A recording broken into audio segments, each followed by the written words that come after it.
Hello students, बेटा आज हम पढ़ने जा रहे हैं वर्क एनर्जी थ्योरम।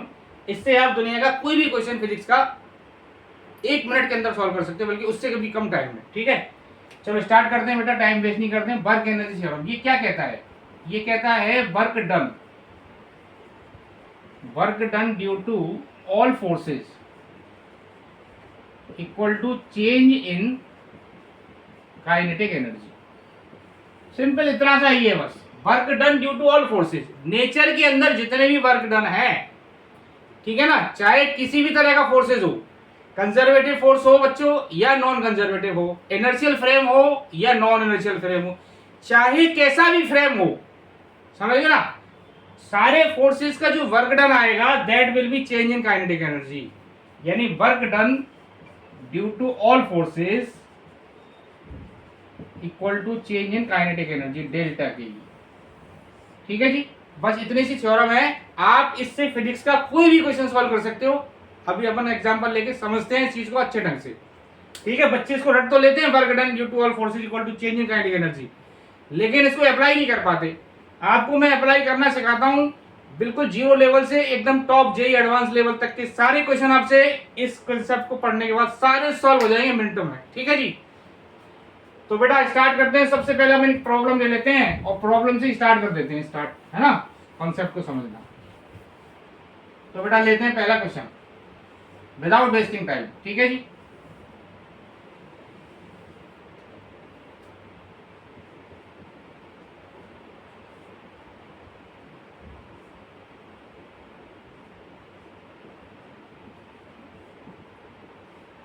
देखो जी बच्चों क्या कह रहा है ये कि यहां से एक एम मास का ब्लॉक चला और ये है अपना स्मूथ ट्रैक। क्या है बच्चों? ये स्मूथ ट्रैक। ठीक है, जब ये यहां से आया बच्चों, उसके बाद यहां पर क्या आ गया? रफ सरफेस, फ्रिक्शन आ गया। तो आफ्टर सम टाइम क्या हो गया? ये ब्लॉक आगे जाकर रुक गया। ठीक है जी, यहां आके रुक गया। तो अब आपको क्या बताना है इसमें? क्वेश्चन में बताना है कि रफ सरफेस में रुकने से पहले बिफोर स्टॉपिंग ये कितना चला। मान के चलो ये एस चला। ठीक है जी बच्चों, तो हमें एस बताना है बेटा। यहां से चला स्मूथ पे, फिर ये रफ पर आ गया। रफ सरफेस में बिफोर स्टॉपिंग कितना चला, ये हमें एस निकालना है। तो चलो स्टार्ट करते हैं बेटा। ठीक है जी, अब आप देखो इसमें हमारा जो थ्योरम है वो क्या कहता है? Work done due to all forces equal to क्या लिखा है हमने बेटा? Change in kinetic energy. क्या लिखा है? Change in kinetic energy. तो मुद्दे की बात पर आते हैं। तो आप मुझे बताओ बेटा, यहां से यहां तक समझो, ये ट्रैक का नाम दे दिया मैंने ए बी, और फिर यहां से यहां तक का दे दिया सी। ए से बी, बी से सी, इस पूरे मोशन में कितने फोर्सेस पिक्चर में आ रहे हैं ये बताओ मुझे। तो बेटा एक तो ग्रेविटी आ रहा है, एक नॉर्मल रिएक्शन आ रहा है, एक फ्रिक्शन आ रहा है। ठीक है ना, तो हम यहां लिख सकते हैं work done due to gravity plus work done due to normal reaction plus work done due to friction equal to change in kinetic energy. है ना, लिख सकते हैं ना ऐसे। तो बेटा अब आप मुझे बताओ, work done due to gravity, gravity का वर्क डन क्या हुआ? देखो ग्रेविटी फोर्स क्या होता है बच्चों? mg, है ना। ग्रेविटी क्या होता है? mg। और आप यहां से देखेंगे तो देखो इसकी इनिशियल पोजीशन बेटा ये है ब्लॉक की, है ना, और फाइनल पोजीशन ये है। तो अब आप देखो यहां से कि वर्टिकल डिस्प्लेसमेंट ब्लॉक का कितना हुआ? पहले यहां पे था, अब यहां आ गया, तो वर्टिकली तो डाउनवर्ड हो गया ना। डिस्प्लेसमेंट कितना हो गया बेटा इसका? h। तो mg भी नीचे लग रहा है, h भी नीचे हुआ, तो work done due to gravity कितना आ गया हमारे पास? mgh। क्लियर हुई ना बात? देखो mg भी नीचे, h भी नीचे, तो वर्क डन जो टोटल वर्क डन का फॉर्मूला क्या होता है हमारे पास? fs, है ना, fs cos थीटा बेसिकली। तो थीटा 0 हो गया, f हो गया mg, s हो गया h, राइट। तो बेटा यहां लिखना पड़ेगा अपने को mgh प्लस नॉर्मल रिएक्शन हमारा देखो ये है, ये नॉर्मल रिएक्शन। तो अगर आप देखोगे नॉर्मल रिएक्शन का वर्क डन कितना आया, तो देखो नॉर्मल रिएक्शन और डिस्प्लेसमेंट में हमेशा एंगल बन रहा है बेटा 90 डिग्री। देखो नॉर्मल रिएक्शन इधर और डिस्प्लेसमेंट इधर, है ना, ऐसे हर केस में। तो work done due to normal reaction कितना आ जाएगा? 0, क्योंकि फोर्स और डिस्प्लेसमेंट में एंगल कितना आ रहा है? 90 डिग्री। क्लियर हो गया ना। अब यहां से यहां फ्रिक्शन लग रहा है हमारा F, है ना, फ्रिक्शन F। इसकी वैल्यू कितनी होती है बताओ? म्यू mg, है ना, म्यू mg। तो म्यू mg इंटू समझो S, है ना, और ये माइनस, क्योंकि फ्रिक्शन लग रहा है इधर, डिस्प्लेसमेंट हो रहा है इसका राइट साइड में। क्लियर हो गया। अब डेल्टा के ई का मतलब क्या हुआ बच्चों, यहाँ final velocity zero, initial velocity zero, तो चेंज इन काइनेटिक एनर्जी कितनी हो गई, जीरो माइनस जीरो। ठीक है जी। तो बेटा हमारा आंसर आया m g h equal to mu m g into s. M g से एम जी कट गया, तो हमें क्या चाहिए था बताओ, एस। एस चाहिए, तो एस कितना आ गया, एच वाई म्यू। ये आंसर आ गया एच वाई म्यू। बोलो क्लियर, समझ में आया। ध्यान से देख लो, पॉज कर लो, समझ लो, उतार लो, नहीं तो दोबारा वीडियो को देख लो। क्लियर हो गया कंसेप्ट। चलो नेक्स्ट प्रॉब्लम लेते हैं।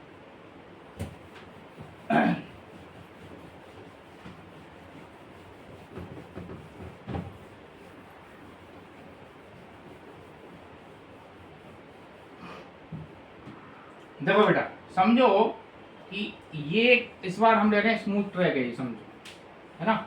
क्या है बच्चों, ये स्मूथ ट्रैक है। यहाँ पर ये है 1 मीटर, ये मान लेते हैं 1 kg का ब्लॉक है, और ये पूरा स्मूथ है, तो चलना इसने यहाँ से स्टार्ट किया है।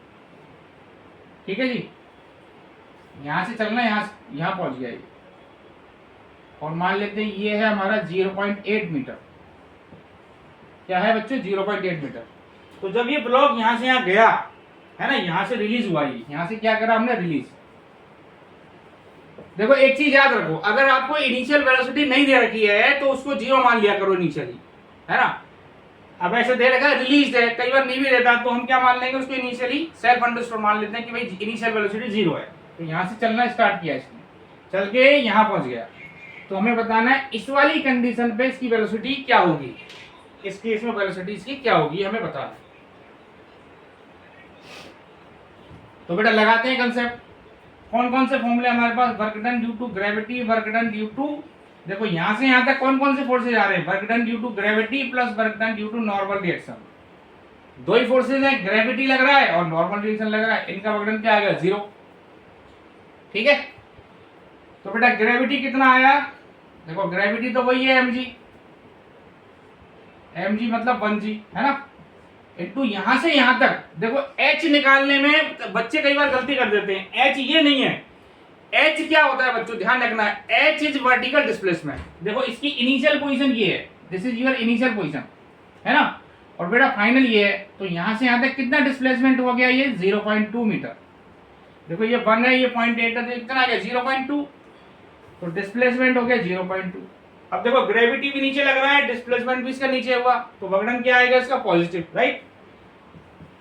अब नॉर्मल रिएक्शन का वक्डन जैसे अभी आपको बताया मैंने, नॉर्मल रिएक्शन लग रहा है इधर, डिस्प्लेसमेंट इसका इधर, तो एवरी टाइम नॉर्मल रिएक्शन और डिस्प्लेसमेंट में कितना एंगल बन रहा है बच्चों, 90 डिग्री। ठीक है, तो ये वक्डन आ जाएगा 0 equal to change in kinetic energy, sorry यहाँ लिखना था चेंज इन काइनेटिक एनर्जी। तो मान लेते हैं यहाँ वेलोसिटी बेटा v है, तो यहाँ लिखा आपने हाफ mv स्क्वायर माइनस 0। ठीक है, यहाँ वेलोसिटी हो गई,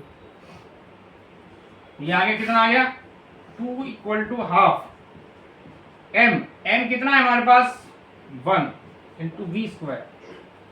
ठीक है बच्चों, तो ये आ गया बेटा v स्क्वायर इक्वल टू 4, तो v कितना आ गया 2 मीटर पर सेकेंड। ये हमारी वेलोसिटी आ गई। बोलो क्लियर, समझ में आया। Work done due to gravity plus work done due to normal reaction equal to change in kinetic energy. बस यही कंसेप्ट है, इसको आप डिफरेंट प्रॉब्लम में लगाओगे आप बिल्कुल एक्सपर्ट हो जाओगे बच्चों।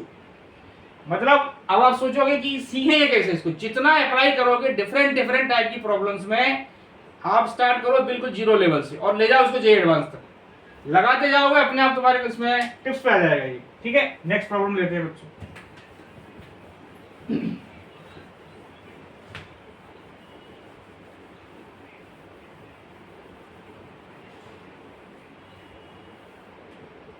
देखो नेक्स्ट हम लेते हैं, इसी को ले लेते हैं, जैसे समझो ये ब्लॉक है ना, 2 kg का मान लेते हैं, और ये डिस्टेंस इस बार मान ले रहा हूं मैं 2 मीटर समझो, और ये मैंने ले लिया 1 मीटर। ठीक, इस बार मैंने बेटा यहाँ पर ले लिया फ्रिक्शन, फ्रिक्शन भी ले लिया, है ना। अभी वाली प्रॉब्लम में फ्रिक्शन नहीं था, यहाँ फ्रिक्शन ले लिया मैं। क्या ले लिया, फ्रिक्शन, यानी रफ सरफेस है ये। अब ये क्या कह रहा है, क्वेश्चन में कह रहा है बेटा body starts from rest and comes to rest. Body start हो रही है रेस्ट से और रेस्ट में ही आ रही है, start from rest and comes to rest. ठीक है जी, यहां पर रेस्ट में आ गई है।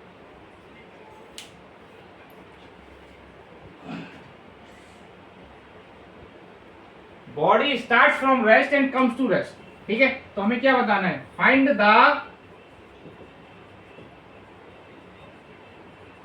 Work done by friction. Find the work done by friction, friction का कितना वर्क हुआ इस पूरी प्रोसेस में। जब ये ब्लॉक यहां से आया तो इस पूरी प्रोसेस में वर्क डन कितना हुआ फ्रिक्शन का। ठीक है जी, तो स्टार्ट करें बच्चों।